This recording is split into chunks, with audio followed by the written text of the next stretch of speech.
Hey, this is Eldervi, at least one half of them, and I'm back with another in-game observation of the newest update in Aether Raids. As you know, Book 5 opened, and with it we got our first free Astra mythic, Reginn, and with her came some huge changes to Aether Raids. In the following minutes I would like to explain those changes in detail and look at how they affected our first 2 seasons since the changes in reality, providing you again with super subjective in-game data of only my own game. Great. If you'd like to hop to a certain topic right away, please use the timestamps in the description and in the video itself. Many thanks!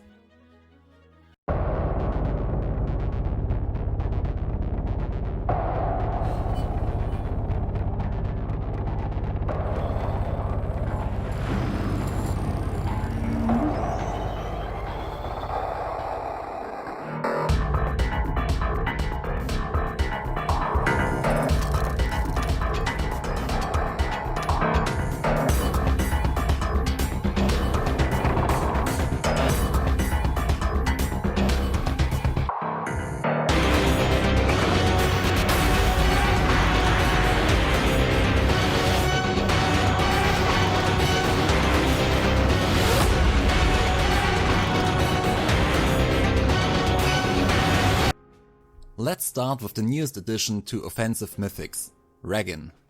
She's the sister of Fafnir, who seems to oppose her brother's ideals, since it looks like he got possessed after seeing a smiling Reinhardt in his magical mirror. Reginn is, well, see for yourself.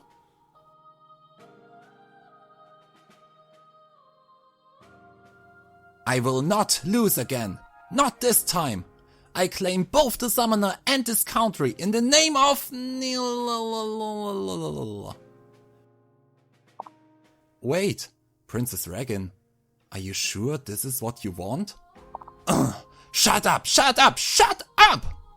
Even if it means I die here and now, I will prove myself worthy of my king!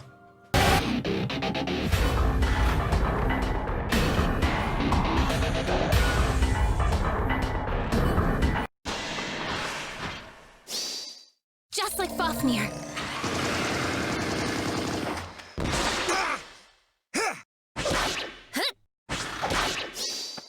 Above all, the mission! I... lost?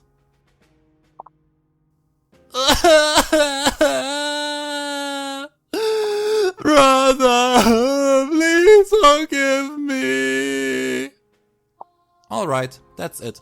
I've made up my mind. I'm coming with you to help you fight. Yep. Fine, I guess. I can't wait to write chats for her. With this edition, we finally got our 4th Astra mythic, after Triandra messed everything up by being unable to count. So, let me recap. You say Light already has 4, right? Right. And Dark has also 4, right? Right. And Anima has also 4, right? Right. So, all of them are full, right? Right.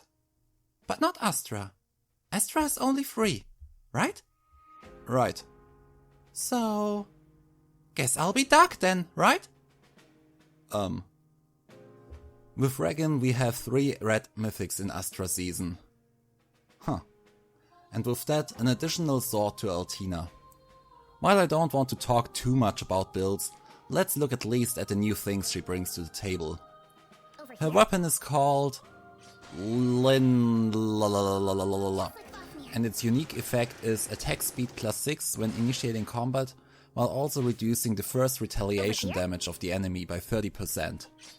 This is a solid effect and suits well her player face style. Additionally, she gets Canto 3.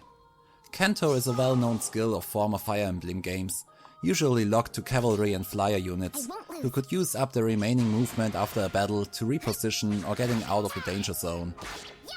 Canto works similarly in Fe, providing Reginn additional free movement after battle, but also after using an assist skill or after destroying obstacles. The 3 seems to imply that we might also get Kanto 2 in the future, which would make sense for flying units, for example. Yeah. Notably, the effect only activates during the first 4 turns, a restriction I don't really get, besides trying to confuse us into doing something stupid. Over here? Oops. Testing her for 1 week now, I have to say, it's okay.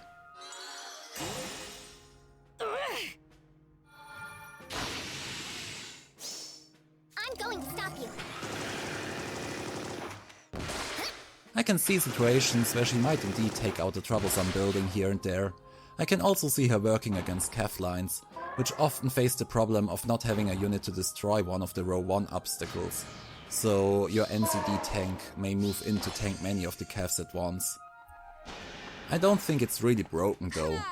I might experiment with Wings of Mercy on Reginn herself in the future for Gale Force teams, as the additional movement might come in handy to trap a last unit. I'll probably cover Reginn in a later video once I gained more information. I did spark on her banner after I missed that chance for both Air and Peony. Well, neither had a spark system back in time, but mythic banners are clearly the worst. You should really want all 3 heroes which appeared one color, otherwise you can spend hundreds of orbs without getting any copies of the hero you want. I'm looking at you, Altina. I was lucky to get 1 Reginn on my way to the spark, so with the free copy she's at +2 already, making her my highest merge mythic besides Miller, even though I mostly only spend orbs on mythics, which kinda shows you how bad the odds can be. I will use the chance in some days to hopefully grab some more copies and my first Plumeria along the way. This should save my Astra score for some months at least.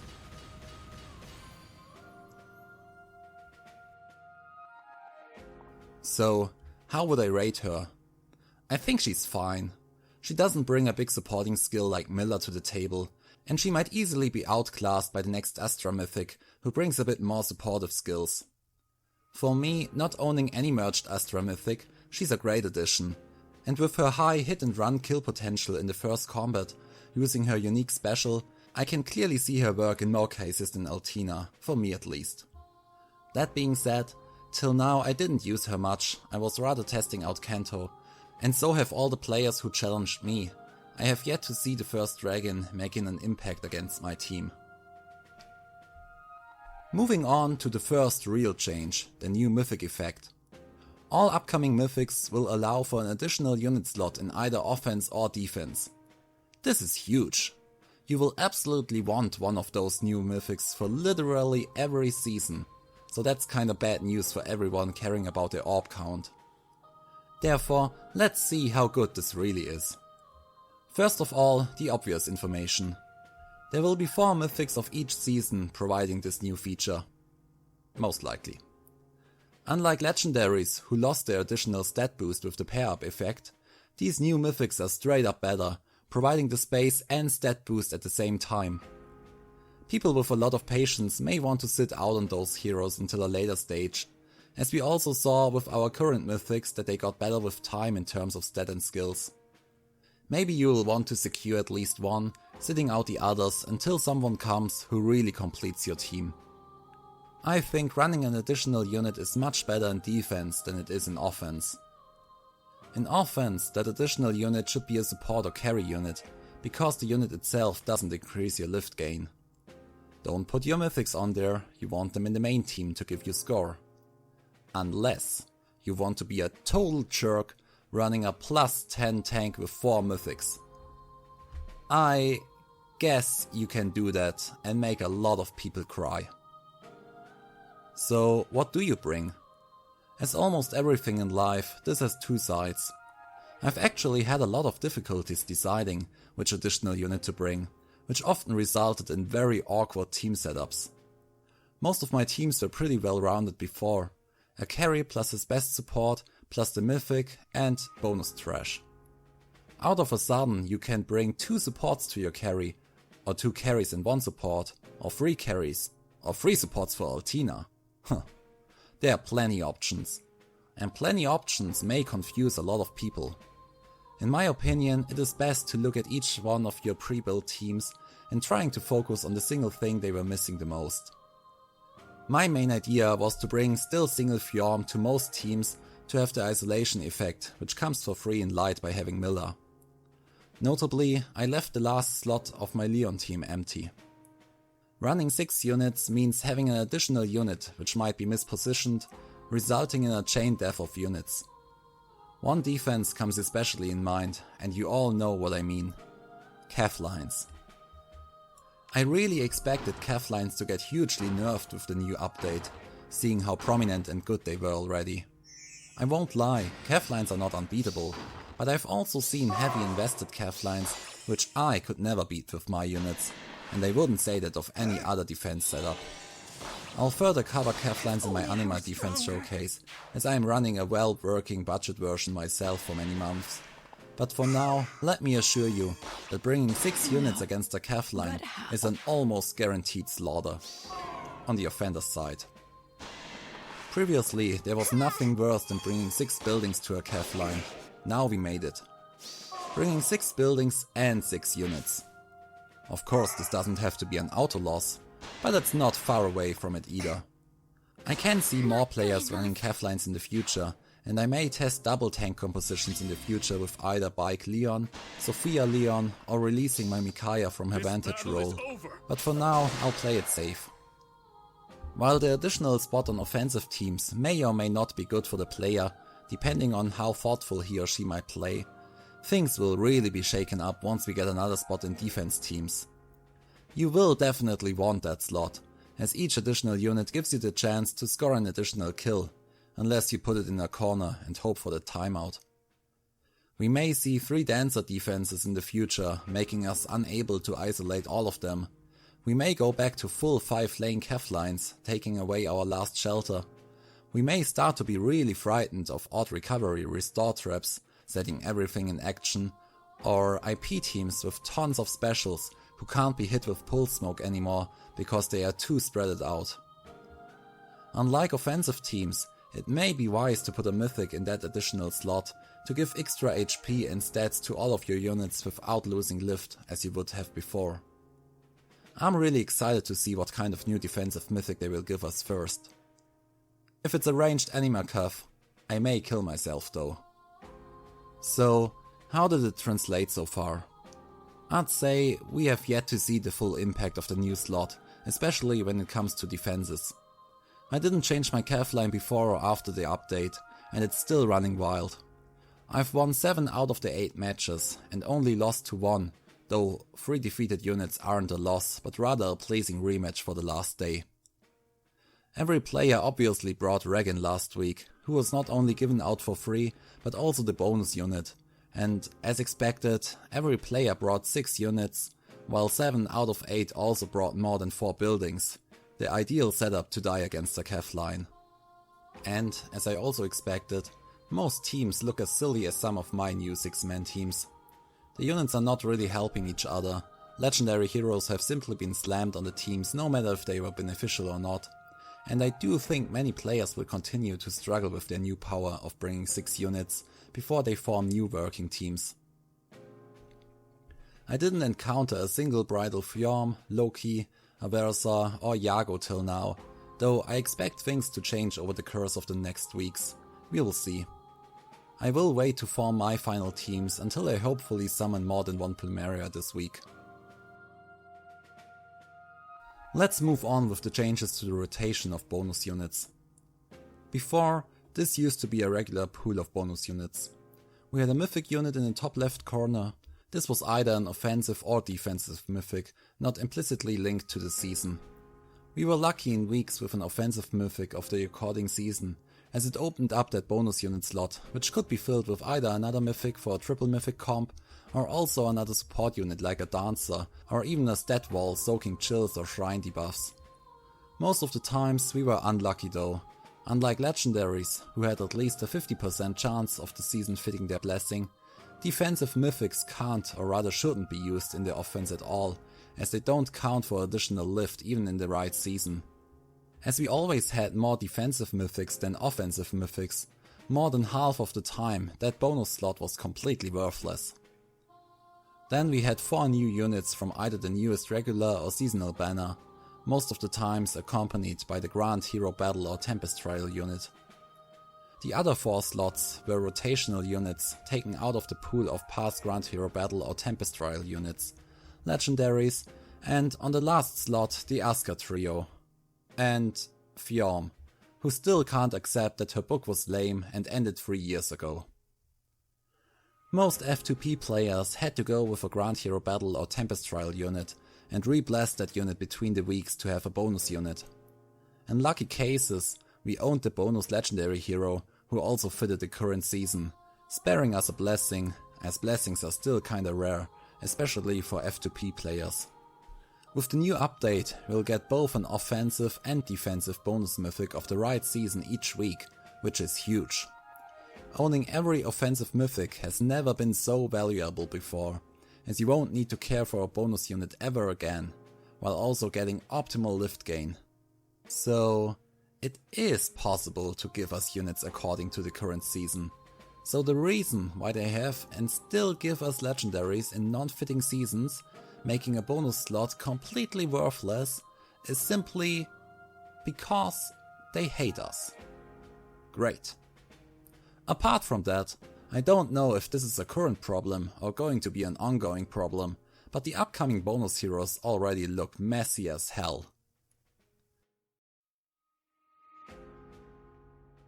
It has long been known that triple mythic compositions score best in Aether Raids, as long as you have at least 1 merge on each.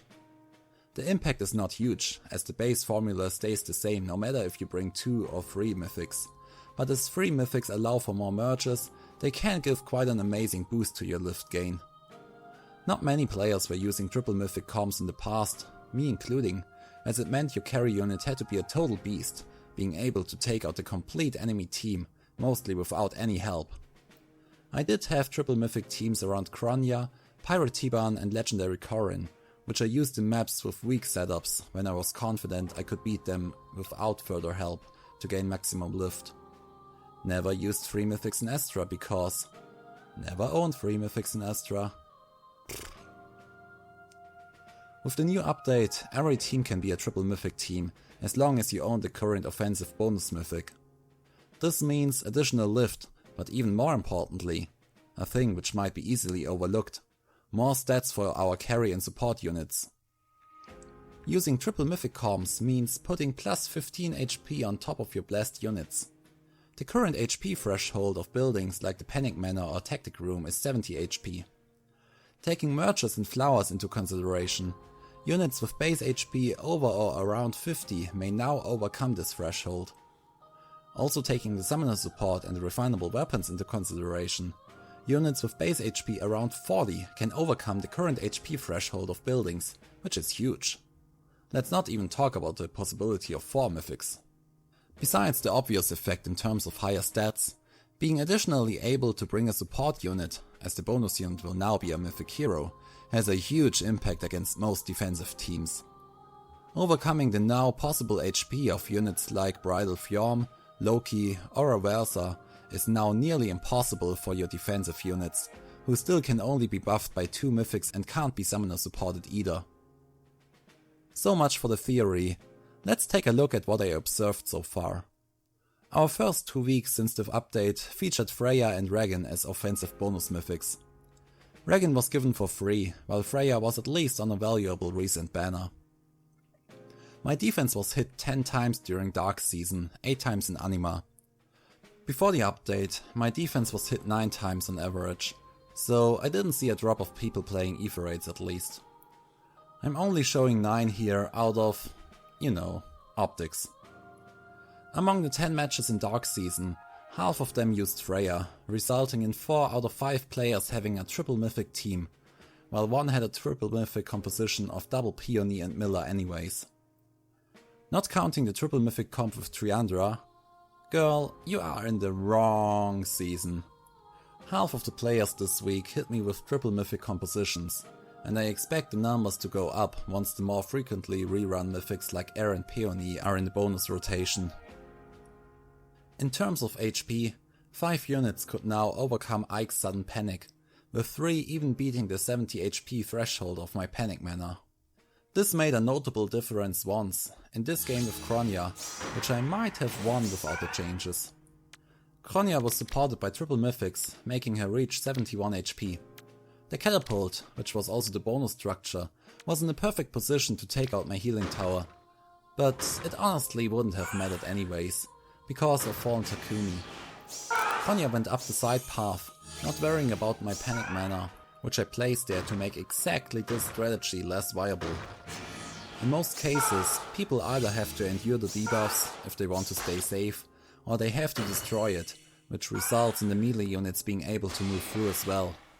This 71 HP Kronia didn't have to fear either.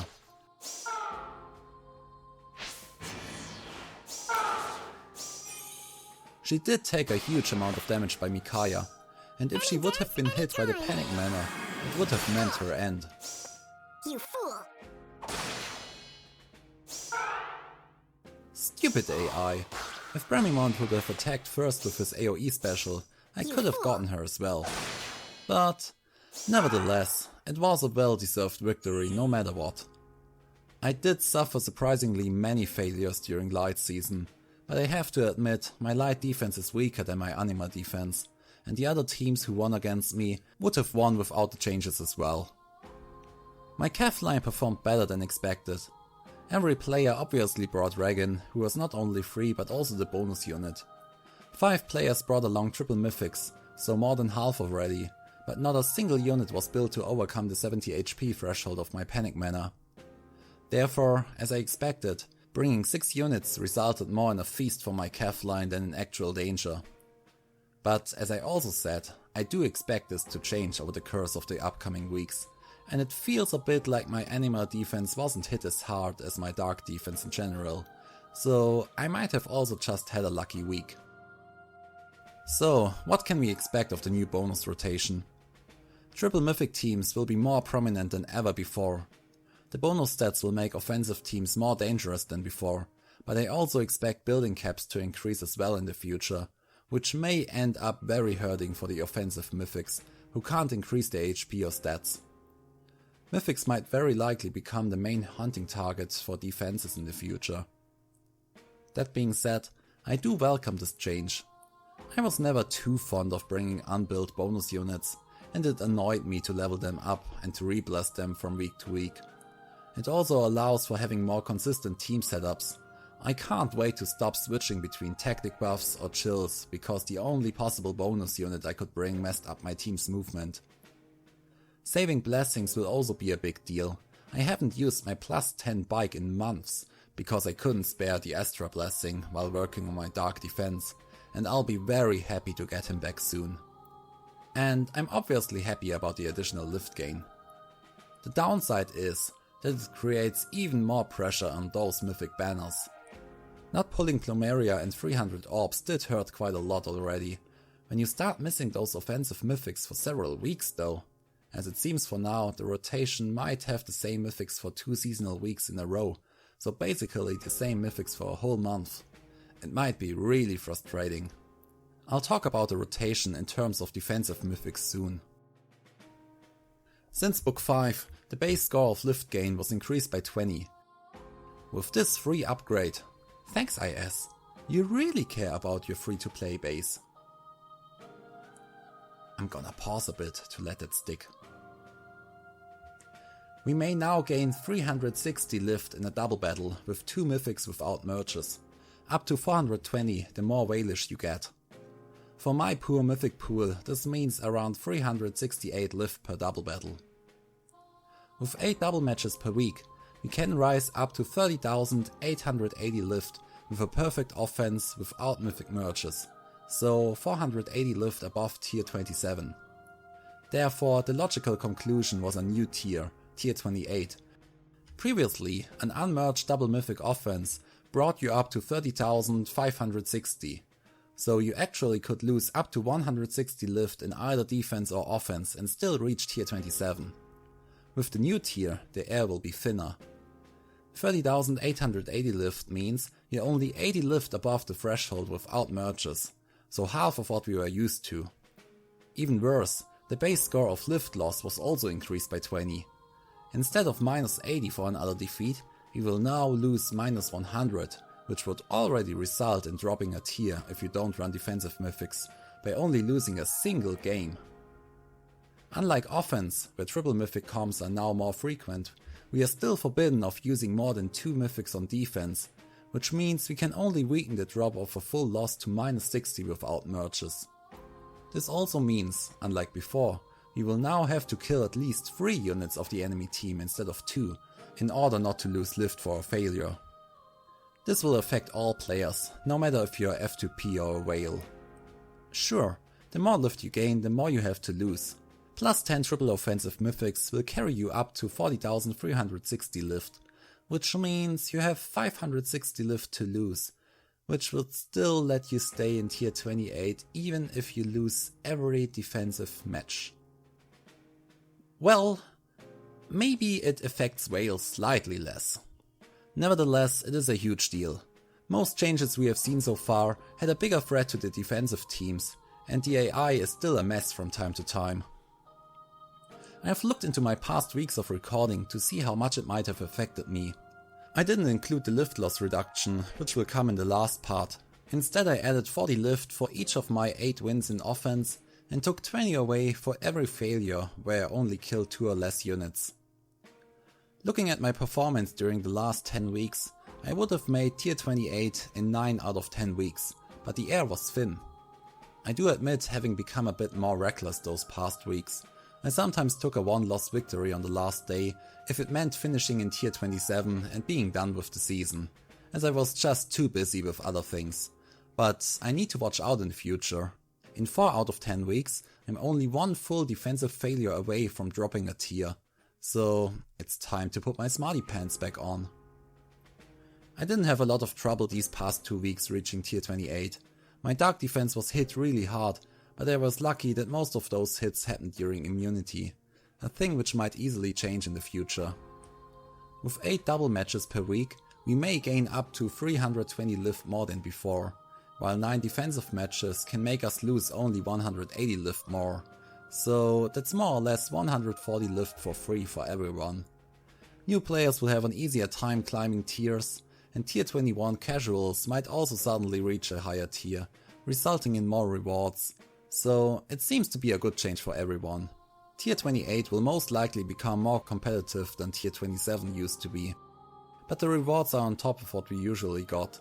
So the only thing you lose by only reaching tier 27 is your pride and dignity. And what's that worth in 2020? Coming to the last change, and spoiler alert, the only change I absolutely hate. Bonus lift loss reduction. With the changes to the bonus unit rotation, now having a bonus mythic matching the season every week, they also added a new formula which makes you lose 20 lift less for bringing that unit to your team. On the defensive side, the change isn't too big. It only makes up for the 20 lift we lose more compared to before, so having the bonus defensive mythic on your defense just reverts that change. For now we can still only have 2 mythics in our defense, otherwise we will lose even more lift. With a total of 9 defensive mythics so far, I can't believe they really screwed up that hard. Was counting really such a big problem? We will have the wrong defensive mythic in our setup in more than half of the cases. For people using the same mythic twice, it's even worse. Does IS really expect us to change our defense setup every month to put in a different hero? This would completely destroy most thought out setups which have the mythics integrated. You can't just take Mirabilis out of a defense and replace her with Liv. Who would want to have Liv on their defense anyways? This change is simply stupid. What good are 20 less lift loss if it results in your defense losing twice as often compared to before? This change will just result in strange weeks, where one half of the player base gets less lift loss, the other half more. Besides bonus weeks with Liv, where all of us lose, besides those 5 lunatics who really start to like Alphonse for no reason. Take my advice and don't do it. Don't put a mythic in your setup that doesn't belong there, just because he's a bonus unit. Unless you want something like this to happen. Yeah. I'm free. Stupid human, you set me free. It will be done. Consider it done.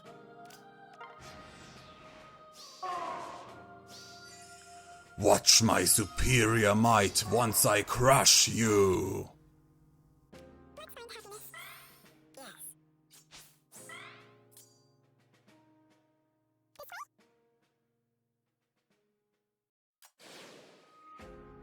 With utter certainty. Beautiful. You have my trust. Look around. Hey, are you listening?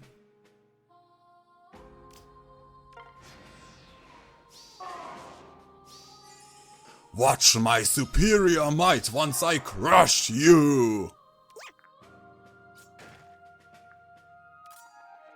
What is your desire? This way?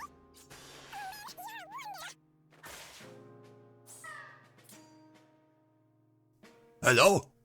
I'm walking towards you! With utter certainty. Could you please take notice of me? Hey! I'm talking to you! I'm a god! I'm dangerous! At your command. Go for it. Prepare yourself. Beautiful. Look around. You're wonder. You're finished. Could please someone battle with me? Over here. Careful, careful. With utter certainty.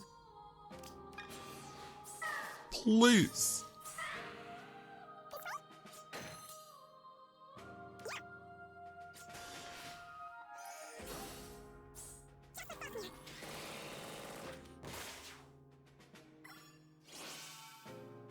On offense though, the change is huge. While losing even one unit resulted in many players surrendering before, this may no longer be the case. As most players probably tend to play double matches, losing a unit meant already losing 40 lift, so the same as a complete failure on your defense. A loss many competitive players were not willing to take as long as they had ladders left. Now, as long as we bring the bonus offensive mythic, we may lose one unit for free, and with that I don't even necessarily mean a back row mythic which was sniped by a trap. We may actually send a suicide unit in to take apart the core of a defense and simply clean up the rest of the units in the following turns. Or use a Gale Force strat and let your carry die against the last standing defender to still get the pots. Or send in a Pulse Smoke sacrifice before you place your tank in the now special free IP team. Or take out the Hardy Bearing user and your Vantage unit can kill the team after your sacrificial lamp got cut down. This playstyle does hurt my pride, because Fire Emblem has always been a game in which life mattered. Yes, I know this sounds very theatrical right now, but unless you were actually playing a suicide run through, losing a unit usually meant to restart the whole chapter, as units were simply gone forever. And I won't start a casual or classic debate right now, but can you imagine warping in one of your units in turn 1 just to take out that one annoying bolting mage, even if it meant that unit would die in the upcoming turn? Heck, we were even supposed to protect freaking green units in the past. I don't like it. It's ridiculous. I'm not even willing to put a Pulse Smoke Dagger unit in any of my teams. Maybe this is false pride, I don't care. I don't like it. It's not entertaining and it sends a totally wrong signal to the players who were educated in the past that losing a unit would sometimes result in failing the entire map, like in Grand Hero battles or Legendary battles. Luckily, I have only encountered a single suicidal unit so far. I'm going to stop you.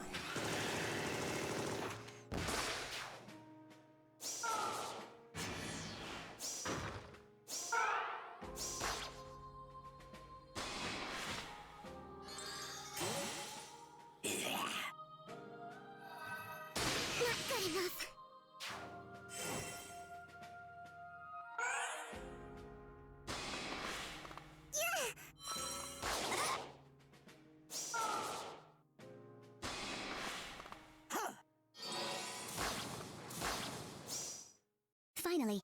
test.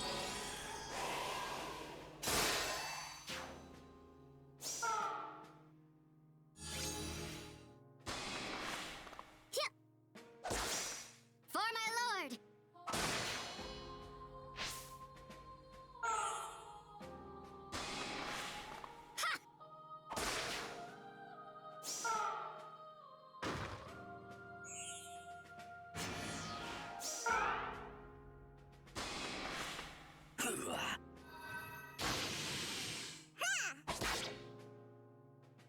Thankfully, it didn't turn out as expected in the end, so the guy surrendered anyways. I'm sure I will encounter more suicidal units sooner or later, less likely with my Cav line, more likely with my IP team, and I already know that I will hate each one of those replays. And it is yet another reason why Cav lines have become even better, and I also dislike that. I want more variety in defenses, and not everyone pushing for the exact same setup. I mean, you could call me a hypocrite for running a Cav line and an IP team myself, and I'll take it. I don't blame people for running a defense that works well. I just wish there were more viable options, so Cav lines wouldn't be the only really well working defense. That being said, the new lift loss reduction is total crap. I might have been thrilled for the update if it wasn't for that part. It sucks both for offense and for defense. Sure, I can see someone not caring for Aether Raids hurting less for a mistake, but that person won't be thankful for the change, because they didn't care for Aether Raids in the first place. It really hurts those players that do care about the mode, and that's bad for an update. Sure, people might start to get reckless, throwing in their units, thinking if one dies they will still score well, and in the end they might lose a big bunch of units. But honestly, that's not funny. So, what really changed? To be fair, not too much. There is such a small base of people playing Fae that care about all the stuff I spoke about before. I'd say fairly half of the players are still only collecting waifus in beach outfits, or playing while riding the subway, and that's totally fine. All those changes seem to imply that Cav lines will be more dangerous and prominent than ever, but in 16 matches I didn't encounter a single one. Before I usually encountered 1 or 2 Cav lines per week, and while I might have simply been lucky, that's what ladders are for. I didn't use a single ladder those past 2 weeks, and I didn't even get close to losing a single unit. I didn't summon on Freya, so I wasn't allowed to lose one in light anyways, and I easily cleared most of the maps with the already broken new Lyn on Astra. I'm still figuring out new good team constellations for our 6 unit setups, and I can't wait to update my defense once we get the new slot there. It may not change the problem about suicide units, but it gives at least more room trying to find new ways of sniping multiple units. As the offense tends to get easier week by week, I want to focus on cool team compositions that allow for funny conversations accompanying the gameplay. I think this is what made my content stand out anyways, and for that I welcome the changes. Those are my observations for now. I may take an additional look at it some weeks from now when we get a new slot to our defenses and people start realizing what they can do with one more unit. Many thanks for watching. If you haven't, please leave a like and subscribe to the channel. Each click counts. And for those of you thinking about bringing a suicide unit to the table, shame! Shame! Shame!